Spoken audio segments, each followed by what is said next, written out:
My name is Tricia. I'm married. I live in the suburbs of Chicago, and I have 2 children. My husband is a neuropsychologist, and I'm active in, I like to do kickboxing, and I do rock steady boxing as well as CrossFit, and I work in the insurance industry right now. 4.5 years ago, I was diagnosed with young onset Parkinson's disease. It came about because someone noticed my finger twitching, and it's something we're very aware of, Parkinson's in my family, because my father had had it for 32 years.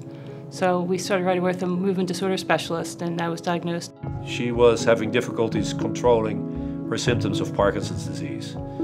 She had been very good in trying to do everything in her power to stay active, to work out. She was running into trouble that could not be really addressed well with medications, and that I thought would be amenable to deep brain stimulation. And so we talked about it for quite a few visits before she decided that she would actually let somebody put electrodes in her brain. And it kind of takes a while to kind of get your mind wrapped around it, because it is brain surgery. It can get much more invasive than somebody, putting wires in your brain.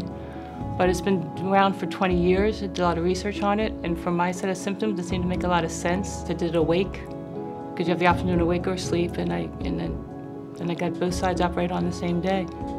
It's been life-changing for me. So the majority of the patients that we treat with deep brain stimulation are patients with Parkinson's disease, and also patients with essential tremor, and there's a smaller group with dystonia. Deep brain stimulation is a therapy that uses basically electricity to override abnormal signals in the brain. You put the electrode in there, and then the electrode is all under the skin. When it comes out of the brain, goes behind the ear to a battery pack that is sitting under the clavicle, under the collarbone, under the skin. Then we have the opportunity to activate it with a controller. Remote follow-up visits are a great option for me, I think, for anyone, because it's a real time saver. Instead of taking, for me, half a day off to come downtown, have a visit, and drive back, I can just do it in 15 minutes from my phone. So it's very similar to having any normal telemed visit or any really FaceTime call with your family. And there's so many people I know who live an hour and a half, 2 hours away, that this is a real game changer for them. One of the 3 currently marketed device companies has come up with this remote programming option that they call the Neurosphere Virtual Clinic. And it has recently been approved by the FDA. What it means is that we're now able to program their devices remotely, meaning the patient can just be at home, or if they're on vacation, they can be on vacation, as long as they have a connection to the internet. It uses electricity rather than chemicals to make an impact and have an effect on tremor, slowness, gait, for instance. And over time, these things can change a little bit as well as the disease changes. And so we can adjust the stimulation for years to come as needed. Now hold your hand up a little bit, unsupported. So it was off, and I'm just slightly adjusting it and putting the stimulation on. You may feel something. Did you feel something just now? No, not really. Not really, that's good. But the tremor's going away. So. The tremor has gone away. Can we see that again? That's the most important thing.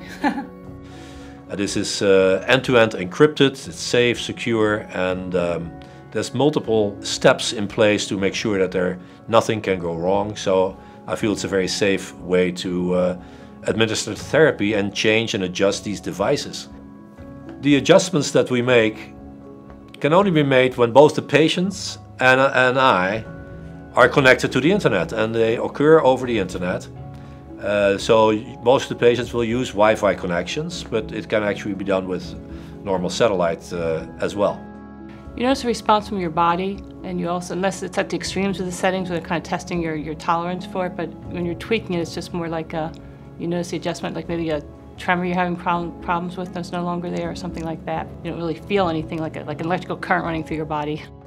So I would say 90% of patients, they really see a remarkable difference. And when it affects the treatment affects their motor symptoms so much, you usually also see a great improvement in non-motor symptoms, depression and anxiety, and they usually tend to get better when people have that kind of improvement in their functioning.